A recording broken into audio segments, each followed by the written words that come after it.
Hi guys! Good morning Osaka, Japan! It's our day, that's our hotel po. It's our day 4 here in Osaka. Total, we already have 8 days in Japan because we were in Tokyo before we moved here in Osaka. So tara guys! Ito po guys, so yung hotel namin, kakalabas lang the train station. O diba? Lakad lang, dyan lang. Nice.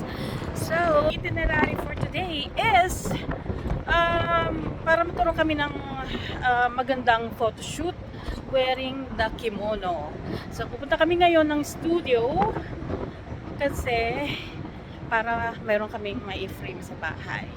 We already had some photoshoot pero hindi professional one nung nagpunta kami ng Kyoto, pero gusto namin kasi maganda eh. Kaya punta kami ng studio. So tara guys, samahan nyo kami. Man ako, nandun na oh, sabay ng Thunders. Halad lang guys, dito lang, malapit lang sa ako nasaan kami, nasa Rinko Stations.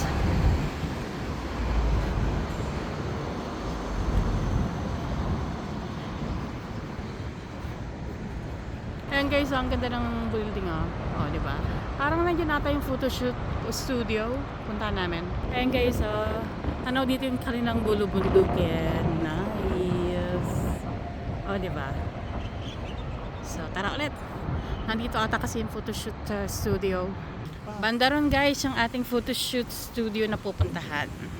Lakad pa more. But, guys, hindi na namin naabutan ng cherry blossom dito sa Osaka. Pero, dun sa Tokyo, naabutan namin. Marami dun sa may paanan ng Mount Fuji. Dun sa may Mount Fuji banda, dami doon. So, hindi ko pa na po siya ma-picture, pero marami kami.